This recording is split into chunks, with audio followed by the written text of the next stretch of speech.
아멘. 오늘은 거듭나지 않으면 이라는 제목을 가지고 우리가 이 시간 귀한 은혜를 나누고자 합니다. 지난 한 주간도 하나님의 말씀과 기도로 승리하셨습니까? 우리는 지난주에 성탄절을 맞아서 동행 중에 있는 줄로 착각하고 라는 제목을 가지고 함께 은혜를 나눴습니다. 믿음 생활은 당연히 하나님을 믿는 것입니다.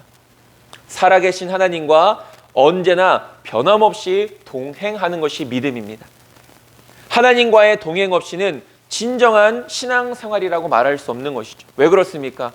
하나님과 동행하지 않는, 예수님과 동행하지 않는 자의 그런 믿음의 삶, 믿음 아닌 믿음의 삶에는 어떠한 열매도 없기 때문이죠.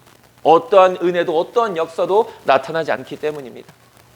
그러나 때때로 우리는 내 믿음에 주님이 당연히 계시겠지 하는 안일한 마음을 가지며 살아갈 때가 너무나도 많이 있습니다. 내가 지금 주님을 붙들고 있는가, 내가 지금 주님과 동행하고 있는가를 점검해보는 삶이 아니라 당연히 계시겠지, 이런 막연한 생각을 가질 때가 많다라는 것이죠. 우리의 열심이 있는 그 자리에 예수님께서 계시지 않을 수도 있다라는 것을 우리는 반드시 생각해 봐야 합니다. 우리는 날마다 깨어있는 삶을 살아가야 합니다.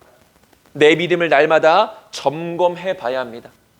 오랫동안 신앙생활하고 나름의 직분도 가지고 있지만 내 삶의 변화가 없고 열매가 없다면 나는 지금 예수님과 동행하고 있지 못하다라는 것을 증거하고 있는 것이죠. 우리는 날마다 말씀 묵상과 하나님의 뜻을 묻는 기도, 그리고 그 말씀의 순종함을 통해서 예수님과 동행하는 삶을 살아갈 수 있어야 되는 것입니다. 저와 여러분들의 믿음은 늘 예수님과 동행하는, 예수님과 늘 함께하는 복된 믿음의 삶이 될 수 있게 되기를 간절히 소망합니다. 이것이 우리가 지난주에 함께 살펴봤던 말씀이었습니다. 2023년 하늘빛 교회의 표현은 우리가 지난번에도 함께 나눴듯이 거듭나게 하소서입니다. 거듭나게 하소서. 우리는 거듭나야만 합니다. 우리는 새롭게 변화되어져야만 합니다. 왜 우리는 거듭나야 합니까? 왜 우리는 변하지 않으면 안 됩니까? 그것은 바로 거듭나지 못하면 하나님의 나라를 볼 수 없기 때문인 것이죠. 쉽게 말하면 천국에 들어갈 수 없다라는 것입니다. 이 새해에는 저와 여러분들 모두가 진정으로 거듭나기를 소망합니다. 우리는 거듭남을 사모해야 하고, 거듭남을 간절히 바라야 하고, 또 그 거듭남을 위해서 하나님께 나아갈 수 있어야 합니다. 성령의 역사하심으로 우리가 변화되어서 하나님의 나라를 날마다 누리며 살아가는 저와 여러분들이 되어지길 소망합니다. 그래서 우리 기억해야 됩니다. 우리 하늘빛 교회의 이번 연도의 표현은 거듭나게 하소서다. 우리가 거듭난 삶을 힘써 살아낼 수 있어야 한다라는 것을 우리가 한 해 동안 기억할 수 있게 되길 소망합니다. 그렇다면 오늘 말씀을 통하여서 우리가 거듭나지 않으면 어떻게 되고, 그렇다면 거듭날 수 있는 방법은 무엇인가 함께 살펴보도록 하겠습니다. 첫 번째로 거듭나지 않으면 이라고 이야기합니다. 오늘 본문에는 두 명의 인물이 나오죠. 한 명은 예수님이시고 또 한 명은 바리새인이라고 소개하는 니고데모라는 사람입니다. 예수님과 니고데모와의 대화가 오늘 본문의 내용인데, 본문은 니고데모라고 하는 사람이 어떤 사람인지를 비교적 자세하게 설명해 주고 있습니다. 먼저 이 니고데모를 뭐라고 소개하고 있습니까? 바리새인이다 라고 이렇게 이야기합니다. 바리새인. 이 바리새인은 분리된 자, 거룩한 자라는 이런 의미를 가지고 있습니다. 그래서 율법을 철저히 지키며 불결하고 부정한 것으로부터 분리해 나온 무리들이라는 의미가 담겨져 있는 것이죠. 쉽게 말하면 이 바리새인들은 엄격한 율법 준수와 또 그 율법 준수의 모범을 보이는 삶을 살아온 자들입니다.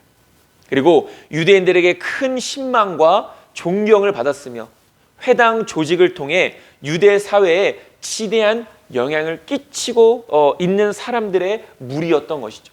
바리새인 중에서도, 그 중에서도 니고데모라는 사람이 있었다. 여러분 아마 이 바리새인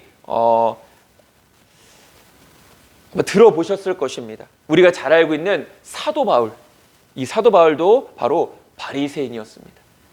빌립보서 3장 5절에 보면 이렇게 말합니다. 나는 8일 만에 할례를 받고 이스라엘 족속이요 베냐민 지파요 히브리인 중에 히브리인이요 율법으로는 바리새인이요 라고 말합니다. 바울 자신을 소개하죠. 나는 이런 사람이다. 나는 바리새인이다. 이것은 무슨 말입니까? 나는 그 누구보다도 철저히 율법을 잘 지켰던 사람이다. 나는 그 누구보다도 율법의 행위에 있어서는 한 점 부끄럼 없는 삶을 살아온 사람이다. 이런 고백인 것입니다. 이 바리새인이라는 고백이. 이런 바리새인이 예수님을 찾아와 무언가를 가르침 받기 위해 예수님을 직접 예수님이 이 니고데모를 찾아온 것도 아니고 니고데모가 예수님을 찾아왔습니다. 이런 일은 흔치 않은 일이었던 것이죠. 이제 막 유대인들이 예수님을 적대하기 시작하는 때에 이런 일이 있었다는 것은 놀라운 일입니다. 왜? 예수님께서는 그런 외식하는 바리새인들과 서기관들을 책망하셨기 때문이죠. 독사의 자식들이라 라고 이렇게 책망하셨습니다. 그런 말을 듣는 바리새인들 기분이 좋겠습니까? 당연히 좋지 않죠. 그런 여러 가지 이유에 의해서 예수님을 이제 슬슬 적대하기 시작하는 그때에 이 니고데모라는 바리새인이 예수님을 찾아왔다라는 이 사실은 결코 쉬운 일이 아니었다라는 것입니다. 예수님을 찾아온 니고데모에게 예수님은 이렇게 말씀하십니다. 오늘 본문 3절에 예수께서 대답하여 이르시되 진실로 진실로 내게 이르노니 사람이 거듭나지 아니하면 하나님의 나라를 볼 수 없느니라 라고 이렇게 말씀하십니다. 예수님의 이 말씀은 니고데모를 향한 이 말씀은 유대인들의 율법 행위와 아주 깊은 관련이 있습니다. 그러니까 예수님이 아무런 의미 없이 거듭나야만 하나님의 나라를 볼 수 있다라고 말씀하신 것이 아니다라는 것이죠. 유대인들은 아브라함의 혈통만으로도 자신들이 구원받을 수 있다라고 굳게 믿었습니다. 그러니까 우리는 우리의 조상이 누구다. 그러니까 우리는 당연히 구원이 보장받은 자들이다 라고 이렇게 생각했다라는 것이죠. 그리고 아브라함의 혈통을 가진 자만이 또한 구원받을 수 있다라고 그들은 그렇게 굳게 믿었습니다. 그래서 이방인들은 구원받지 못할 자들, 이방인들은 저주받은 자들, 아브라함의 혈통이 아닌 자들은 하나님께로부터 버림받은 자들, 이렇게까지 생각을 했다라는 것이죠. 얼마나 이 우월주의에 빠져 있었겠습니까? 우리들만이 택함 받은 백성이다. 그러나 이런 모습들, 이런 유대인들의 모습들을 예수님은 분명하게 꼬집으시죠. 마태복음 3장 9절에 속으로 아브라함이 우리 조상이라고 생각하지 말라. 내가 너희에게 이르노니 하나님이 능히 이 돌들로도 아브라함의 자손이 되게 하시리라 라고 말씀하고 있습니다. 아브라함의 자손이라는 것이 너희들의 구원을 보장해 주는 것이 아니다. 뒤에도 이야기하겠지만 오직 믿음으로만 너희들이 구원받고 하나님의 자녀가 되는 권세를 얻게 되는 것이다. 예수님 이것을 분명하게 말씀하십니다. 결국 예수님께서 니고데모에게 거듭나야만 하나님의 나라를 볼 수 있다라고 말씀하신 것은 믿음이 아닌 행위, 믿음이 아닌 법적 절차를 통과하는 것만으로는 결코 천국에 들어갈 수 없다라는 것을 말씀하시는 것이죠. 너가 바리새인이냐? 너가 그렇게 율법을 철저히 지키는 자냐? 그러나 그 율법을 지키는 것으로는 너희가 하나님의 나라를 결코 볼 수 없는 것이다. 너희들이 거듭나야만 볼 수 있다. 너희들이 변화되어야만 천국에 들어갈 수 있는 것이다 라고 예수님은 이렇게 말씀하고 계신 것이죠. 이런 니고데모에게 예수님께서는 율법의 행위가 아닌 오직 믿음 그리고 거듭남을 통해서만 천국에 들어갈 수 있음을 말씀해 주신 것인데, 오늘날 우리들도 마찬가지죠. 아마 여러분 많이 들어보셨을 것입니다. 모태신앙이라고. 모태신앙. 저도 모태신앙이고 아마 여기에 계신 몇몇 분들도 모태신앙이실 것입니다. 모태신앙이 무엇입니까? 어머니의 신앙, 부모님의 신앙의 영향을 받아 내가 어머니의 모태에 있을 때부터 신앙을 가지게 되었다. 이런 의미가 모태신앙이죠. 그러나 내가 모태신앙이라고 해서 태어날 때부터 내 구원이 저절로 확정된 것이 아니다 라는 것을 우리는 분명히 알아야 합니다. 내 구원은 저절로 확정되어지는 것이 결코 아닙니다. 살아가는 동안 내가 살아계신 하나님을 만나고 체험하고 믿어야만 진정한 구원을 받을 수 있게 되는 것이죠. 이것이 진리입니다. 이것이 복음의 핵심입니다. 예수 그리스도를 믿음으로 말미암아 너희가 구원받는 것이다. 그 어떤 행위로도 너희들은 결코 구원받을 수 없다. 모든 사람들은 다 죄인들이다. 그렇기 때문에 모든 사람들은 구원받기 위해서는 다 예수님이 필요하다. 이것이 복음의 핵심 아니겠습니까? 또한 구원은 내가 선행을 행함으로 받게 되는 것도 결코 아니죠. 그렇기 때문에 구원은 오직 예수 그리스도를 나의 구세주로 믿는 그 믿음으로만 받을 수 있는 것입니다. 아무리 내 아버지가 신앙인이고 목회자고 장로고 내 부모님, 내 할아버지 그 위에 수많은 사람들이 믿음의 조상이고 믿음의 삶을 살아오셨다 할지라도 결국은 내가 믿어야만 구원받는 것이죠. 물론 그런 좋은 영향들을 받을 수 있습니다. 기도를 받는 가정 속에서 태어난다는 거, 그것도 귀한 일이죠. 우리 주변에 있는 내가 살아가는 주변에 살아가는 사람들이 믿음의 사람이라는 것은, 나를 위해서 기도해주는 사람이 있다는 것은 분명히 우리에게 귀한 일이고 복된 일입니다. 그러나 중요한 것은 내가 믿어야 되는 것입니다. 내가 믿고 구원의 확신을 가지며 살아갈 수 있어야 되는 것이죠. 교회에 열심히 다니는 일 중요합니다. 그래야 말씀을 듣고 믿음의 일에 함께 동참할 수 있기 때문인 것이죠. 그러나 교회만 열심히 다닌다고 구원이 저절로 이루어지는 것은 아닙니다. 교회 안에서 열심히 봉사한다고 해서 구원이 이루어지는 것도 아닌 것이죠. 우리가 교회에 나오는 것은 단순히 주의를 지키기 위해서가 아니라, 단순히 봉사하고 헌신하기 위해서가 아니라, 가장 먼저는 하나님께 진정한 예배를 드리며 구원의 능력이 있는 말씀을 듣기 위해서입니다. 그것이 가장 첫 번째입니다. 우리가 주님 앞에 나오는 이유. 물론 우리 각자의 자리에서 맡은 사명들이 있죠. 직분들이 있죠. 해야 될 일이 있죠. 그러나 그것은 2차적인 것입니다. 가장 먼저 우리는 예배자로서 주님 앞에 나와야 되는 것입니다. 그리고 그 예배자로서 바로 선 가운데 그 후에 우리에게 맡겨진 일들을 감당해내는 것이죠. 우리가 헌신하고 봉사하며 각자의 자리에서 맡은 일에 최선을 다하는 것은, 그것으로 우리가 구원받기 위함이 아니라 구원받은 우리가 기쁨으로 섬기기 위함이라는 것입니다. 구원받았기 때문에 기쁨으로 헌신하는 것이죠. 구원받았기 때문에 기쁨으로 희생하는 것입니다. 구원받았기 때문에 기쁨으로 맡은 사명을 감당해내는 것이죠. 우리는 진정으로 거듭나야 합니다. 우리는 다른 무엇보다 거듭남을 사모해야 합니다. 그러기 위해서 또 기도해야 되는 것이죠. 내가 진정으로 거듭나서 하나님의 자녀가 되며 하나님의 자녀가 되어서 하나님의 뜻대로 살아가고 하나님의 뜻대로 살아가는 가운데 우리는 하나님이 부르실 때에 기쁨으로 천국에 임할 수 있는 것입니다. 물론 천국이라는 것은 예전에도 살펴봤지만 장소와 통치의 개념, 이 두 가지가 있다는 것을 반드시 기억해야 합니다. 우리는 흔히 천국을 죽으면 가게 되는 곳이라고 생각합니다. 물론 그것도 틀린 말은 아니죠. 성경에 분명히 천국을 장소의 개념으로도 이야기합니다. 그러나 또 한 가지가 무엇입니까? 천국은 통치의 개념입니다.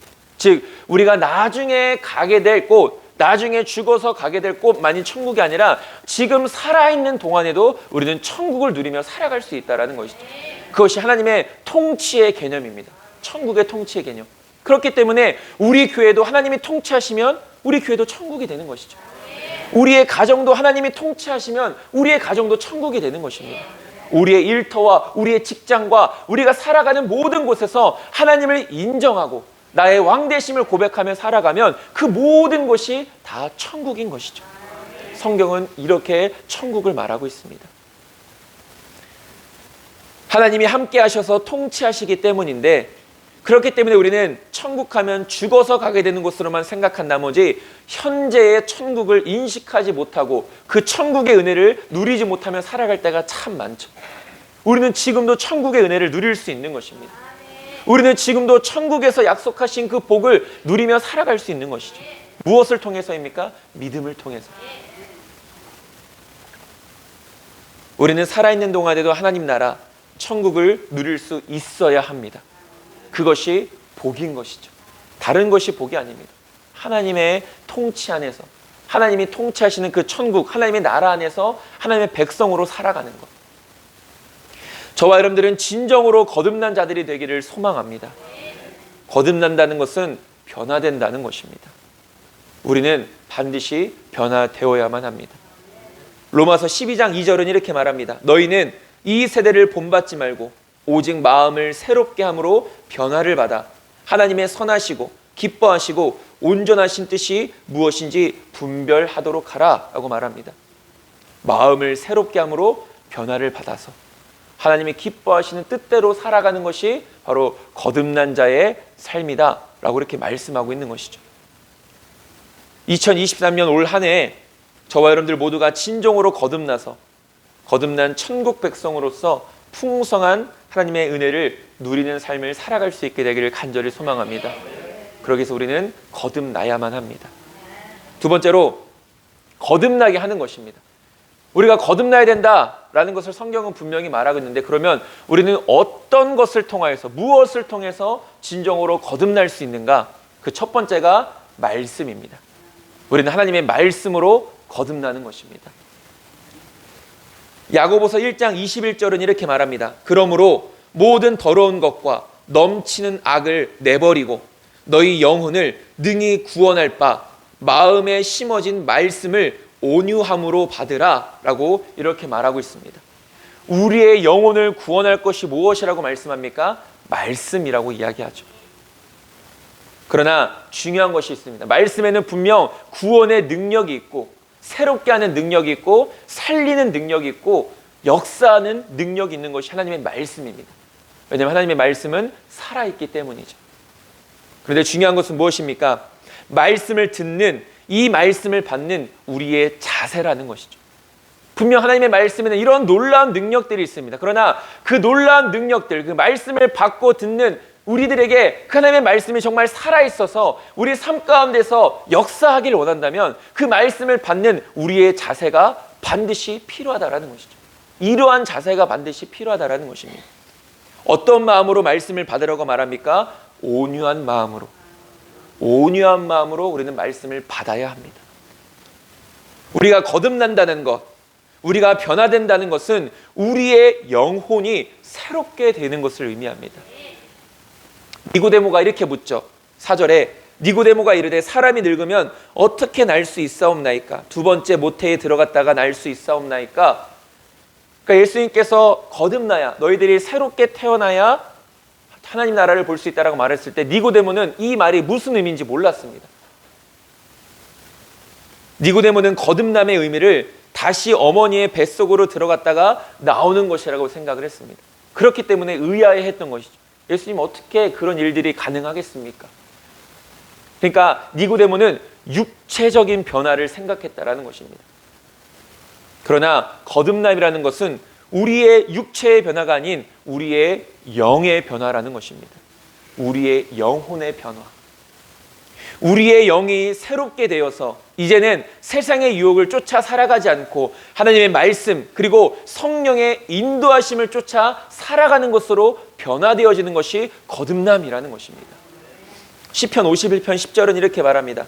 하나님이여 내 속에 정한 마음을 창조하시고 내 안에 정직한 영을 새롭게 하소서. 내 안의 영을 새롭게 하소서.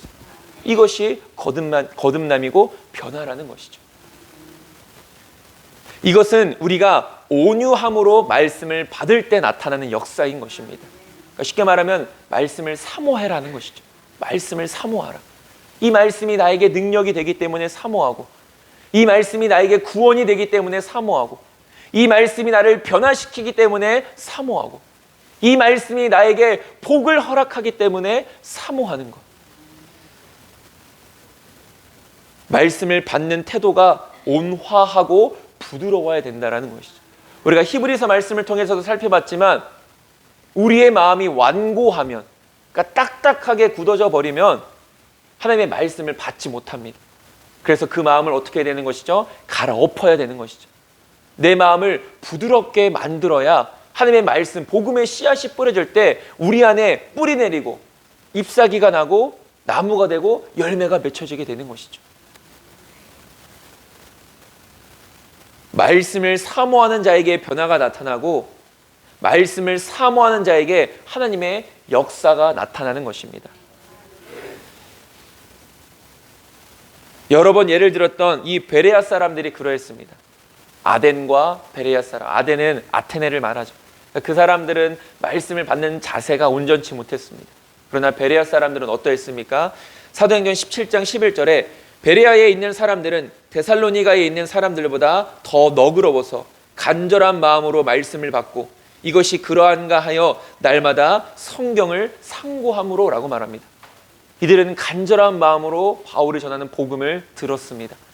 그리고 들은 것에서 그친 것이 아니라 각자의 삶에 돌아가서 그 말씀이 그러한가 아니한가를 스스로 살펴봤다라는 것이죠. 우리가 어제도 잠깐 말씀을 통해 송구영신 예배 때 말씀을 통해 살펴봤지만 시인이 뭐라고 고백합니까? 시편 116편에서 내가 영원토록 평생토록 하나님 앞에 기도하겠습니다라는 이런 고백이 있었습니다. 왜 그렇습니까? 기도의 은혜의 맛을 맛보아 알았기 때문인 것이죠. 기도의 은혜를 맛보아 안 자는 누가 시키지 않아도 자신이 알아서 하나님 앞에 나아가 기도합니다. 말씀의 은혜를 맛보아 아는 자도 마찬가지죠. 정말로 내가 말씀 가운데서 하나님의 놀라운 역사를 경험하고 은혜를 누렸다면 그 말씀을 사모하지 않을 수가 없는 것이죠. 누가 억지로 사모해라, 말씀을 따라라, 순종해라 말하지 않아도 그 은혜를 맛보아 알았기 때문에 계속해서 말씀에 대한 갈급함을 가지고 살아가는 것입니다. 우리에게는 반드시 이것이 필요하죠. 말씀을 강조하지 않는 목회자나 성도들은 없습니다. 말씀이 중요하다라는 것을 모르는 사람이 없다라는 것이죠. 믿음 생활에 있어서 우리는 그 어떤 것보다도 말씀을 강조합니다. 그러나 정작 우리의 삶에는 말씀이 없을 때가 있습니다. 말씀이 중요한 거 누가 모르겠습니까? 말씀이 중요한 거 당연히 알죠. 그런데도 말씀 없이 살아간다라는 것이죠. 말씀이 구원이고 말씀이 능력이고 말씀이 복인데 말씀에 전적으로 매달리지 않습니다. 우리는 하루에 성경 한 구절, 한 장도 아니라 한 구절 읽는 것도 때로는 버거워할 때가 있습니다. 여러 가지 이유를 대죠. 여러 가지 핑계를 대죠. 그러면서 하나님의 말씀을 보지 못한 것에 대한 정당성을 자꾸만 부여하려고 합니다. 그것이 우리의 생명임에도 불구하고 말씀을 읽는 습관이 없기 때문인 것이죠.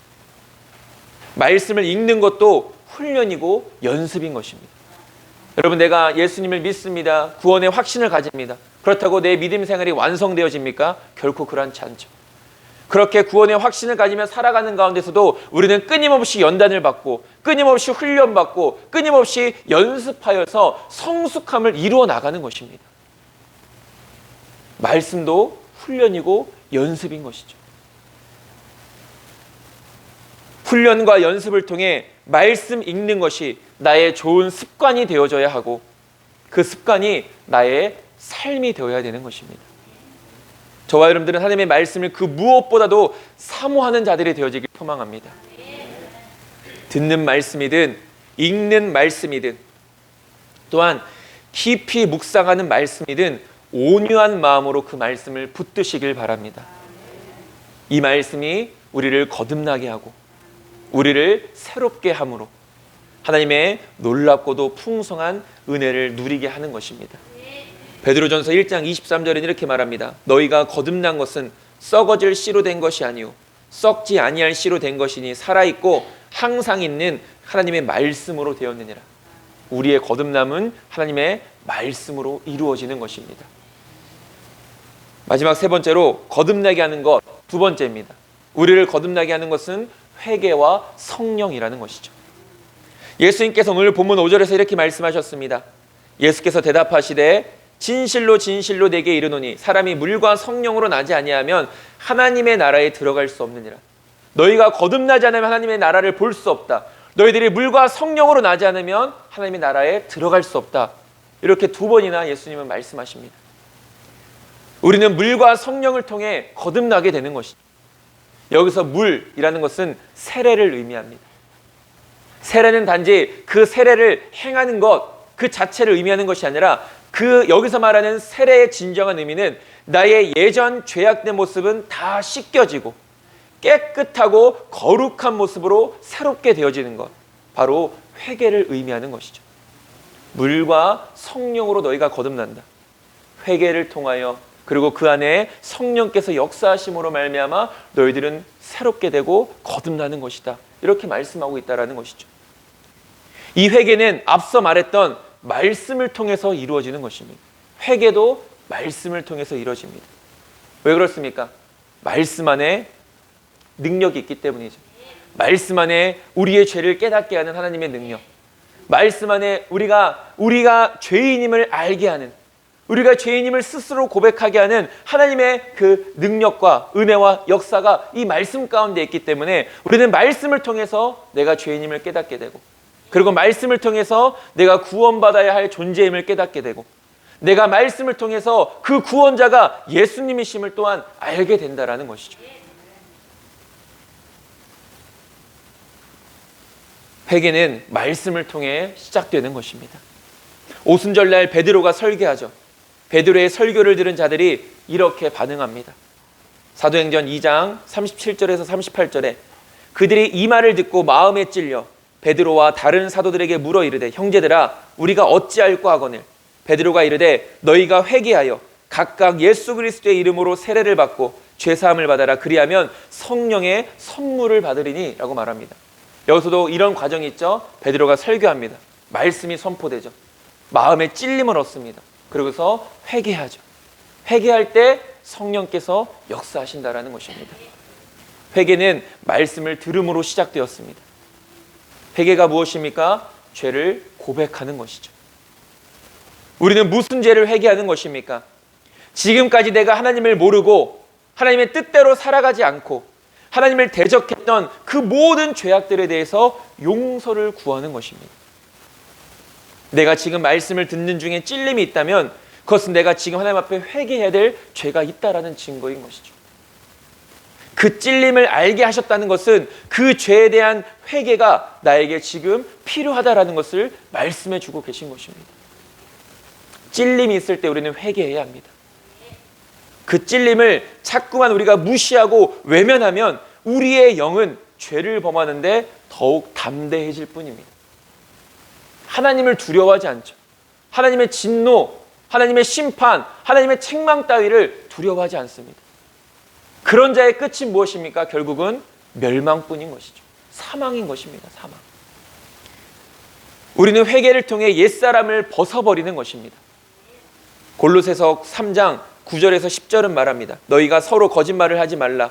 옛사람과 그 행위를 벗어버리고 새 사람을 입었으니 이는 자기를 창조하신 이의 형상을 따라 지식에까지 새롭게 하심을 입은 자니라 라고 말합니다. 새 사람이란 무엇입니까? 하나님의 성품을 회복하고 닮아가는 것을 의미합니다. 하나님의 성품을 회복한다는 것이 무슨 말입니까? 우리는 하나님의 형상대로 지음받은 자들입니다. 아담의 죄로 말미암아 하나님의 형상을 잃어버렸고, 그리고 그 구원의 과정들, 구원으로 우리 구원받아 살아가는 그 모든 삶의 순간들은 그 잃어버렸던 하나님의 형상들을 하나하나씩 회복해 나가는 과정들이라는 것이죠. 그것이 바로 진정으로 거듭난 자의 변화된 삶인 것입니다. 변화된 삶. 예수님을 닮아가는 것이 거듭난 자의 삶이라는 것입니다. 그러니까 내가 진정으로 거듭났다라는 것을 내 스스로는 무엇을 통해 알 수 있는 것입니까? 내가 예전에는 행했던 그 죄악들을 지금 행하지 않는 것. 성경에서 기록되어져 있는 예수님의 그 모습을 내가 하나하나씩 닮아 나가는 것. 그것이 바로 거듭남의 증거라는 것이죠. 저와 여러분들은 힘써 하나님 앞에 회개하는 자들이 되어지길 소망합니다. 또한 물로 세례를 받아서 진정으로 회개할 때 성령께서 우리를 변화시켜 주신다라는 것입니다. 물은 성결을 상징합니다. 깨끗한 것, 거룩한 것을 상징하죠. 그리고 성령은 살리는 것을 상징합니다. 물과 성령을 통하여서 거듭나야만 우리가 하나님의 나라를 들어갈 수 있다는 것은 이런 말을 의미하는 것이죠. 회개를 통한, 진정한 회개를 통할, 회개할 때 성령께서 우리 안에 역사해 주셔서 우리를 거듭나게 하시고 우리를 변화시켜 주셔서 하나님 나라를 누리며 살아갈 수 있게 한다, 이 말씀인 것이죠. 에베소서 1장 13절은 말합니다. 그 안에서 너희도 진리의 말씀 곧 너희의 구원의 복음을 듣고 그 안에서 또한 믿어 약속의 성령으로 인치심을 받았나니 라고 말합니다. 여기서도 말하죠. 성령은 무엇을 통해 역사하시는 것입니까? 말씀을 통해서. 말씀을 통해서 성령은 역사하시는 것입니다. 이 말씀에서도 구원의 복음, 말씀을 듣고 믿어서 성령께서 역사하셨다고 말하죠. 우리가 성령 하면은 막연하게 신비한 무언가를 떠올릴 때가 가장 많습니다. 물론 성령께서는 또 신비한 영이기도 하시죠. 신비한 일들을 행하시기도 합니다. 신비한 현상, 신비한 일, 기적들이 바로 또한 성령님께서 하시는 일이기도 하죠. 그래서 막연하게 우리가 성령을 구할 때도 있습니다. 그러나 성경에서 말씀하고 있는 것처럼 성령은 말씀을 통해서 역사하신다라는 것을 우리는 반드시 기억해야 합니다. 이제부터 우리는 성령을 막연하게 생각하고 막연하게 구하는 것이 아니라 하나님의 말씀 안에서 성령을 구할 수 있어야 합니다. 말씀 없는 성령은 없다는 것이죠. 성령님은 반드시 말씀을 통해서 역사하십니다. 그렇기 때문에 성령의 역사가 있을 때 그 성령의 역사가 말씀에 근거한 것인가 그렇지 않은가를 우리는 잘 분별해낼 수 있어야 되는 것이죠. 이단들이 흔히 하는 말이 무엇입니까? 성령 받았다. 성령의 역사, 신비한 일, 기적, 이런 것들을 이단들이 가장 많이 이야기하죠. 그런 것들을 정말로 이것이 성령께서 하신 일인가 그렇지 않은가를 잘 분별해내는 것은 말씀으로, 말씀의 근거를 우리가 따져야 된다는 것입니다. 성령은 분명 우리를 돕는 영이십니다. 그래서 흔히 보혜사 성령이라고 이렇게 이야기하죠. 보혜사가 무슨 뜻인가? 물론 그 원어적인 의미가 있습니다. 그러나 우리가 보혜사 할 때 가장 먼저 쉽게 생각하는 거, 보호하시고, 은혜를 베풀어 주시고, 가르쳐 주시는 성령님이시다. 우리가 간단하게 이렇게 생각하면 됩니다. 보혜사 성령님이 무엇이냐? 보혜사 성령이 무엇이냐? 우리를 보호해 주시는 분이시고 우리에게 은혜를 베풀어 주시는 분이시고 우리를 가르쳐 주시는 분이시다 라고 이렇게 우리가 알 수 있는 것이죠. 보혜사의 의미는 이겁니다. 위로자, 중보자, 탄원자, 돕는 자, 상담자라는 의미가 보혜사의 의미입니다. 예수님께서 하늘로 승천하시면서 우리에게 보혜사 성령을 약속하셨고 또한 그 약속이 이루어졌죠. 지금도 보혜사 성령은 우리와 함께 하십니다. 성령의 도움이 필요로 하는 모든 자들에게 위로자가 되시고 중보자가 되시며 돕는 자가 되고 계십니다. 우리는 성령의 역사하심을 통해 진정으로 거듭나며 하나님의 거룩한 자녀로 살아갈 수 있는 것이죠. 디도서 3장 5절은 이렇게 말합니다. 우리를 구원하시되 우리가 행한 바 의로운 행위로 말미암지 아니하고 오직 그의 긍휼하심을 따라 중생의 씻음과 성령의 새롭게 하심으로 하셨나니 라고 말합니다. 여기서 말하는 중생이 바로 거듭남입니다. 거듭남의 그 씻음과 성령의 새롭게 하심으로 하셨다. 우리를 의롭게 하셨다라고 말하죠. 우리가 성령의 충만한 삶, 성령 충만 삶 이런 것들을 많이 이야기하죠. 우리 기도할 때도 그렇게 하지 않습니까? 우리 교회가 또 우리 하늘빛교회 모든 성도님들이 날마다 성령이 충만한 삶을 살아갈 수 있게 해달라고 우리 그렇게 날마다 기도하죠. 우리는 이 성령 충만이라는 것을 능력을 많이 행하는 것이라고 이해할 때가 있습니다. 성령의 은사를 많이 가지고 성령의 은사를 많이 행하는 것이라고 이렇게 생각할 때도 있죠. 물론 그 말도 틀린 말은 아닙니다. 그러나 진정한 성령 충만한 삶이라는 것은 이런 것입니다. 성령의 역사하심으로 인해 내가 거듭나고 그 거듭난 삶으로 성령의 인도하심에 순종하며 사는 것, 이것이 성령 충만한 삶이죠. 다시 한 번 더 말씀드리지만 저와 여러분들이 진정으로 성령 충만한 삶을 살아가는 자들이 되어지길 소망합니다. 날마다 성령님과 동행하고 성령의 역사하심, 인도하심, 가르치심, 깨닫게 하심, 때로는 책망하심 속에서도 우리가 그 뜻에 순종하여서 마땅히 우리가 가야 할 그 믿음의 길을 힘써 걸어가는 그 믿음의 삶, 그 성령 충만의 삶을 우리 모두가 살아갈 수 있게 되길 소망합니다. 성령의 거듭나게 하심과 성령의 거룩한 삶을 살아가게 하시는 그 능력을 힘입어 날마다 하나님의 자녀로서 합당한 삶을 살아가는 저와 여러분들이 될 수 있게 되기를 간절히 소망합니다. 말씀을 정리하겠습니다. 우리는 거듭나야 합니다. 거듭나지 않으면 하나님 나라를 볼 수 없습니다. 말씀을 통해, 그리고 그 말씀을 통한 회개를 통해, 그 회개를 통한 성령의 역사하심을 통해 우리는 진정으로 거듭나고 변화되어서 하나님의 자녀로서 합당한 삶을 살아갈 수 있어야 되는 것이죠. 하나님의 자녀로서 살아가는 동안 천국을 누리고 또한 부름을 받아서도 영원한 천국을 누리며 살아갈 수 있는 우리 모두가 되어지길 소망합니다. 올 한 해 하늘빛 교회 표 거듭나게 하소서. 다시 한 번 더 기억해야 합니다. 거듭나게 하소서. 다른 누가 먼저가 아니라 내가 먼저 거듭나야 합니다. 내가 먼저 거듭나서 이 거듭남의 은혜, 거듭남의 복을 우리가 누릴 수 있길 소망합니다.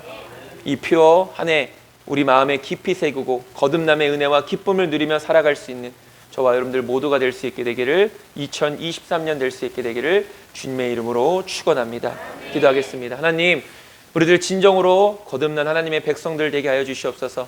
거듭남을 통하여 진정한 천국을 누리며 살아가는 자들 되게 하여 주시옵소서.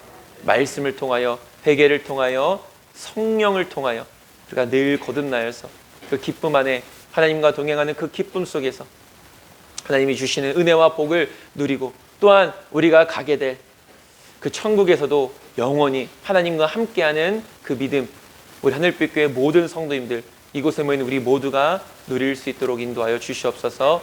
예수님의 이름으로 기도드립니다. 아멘.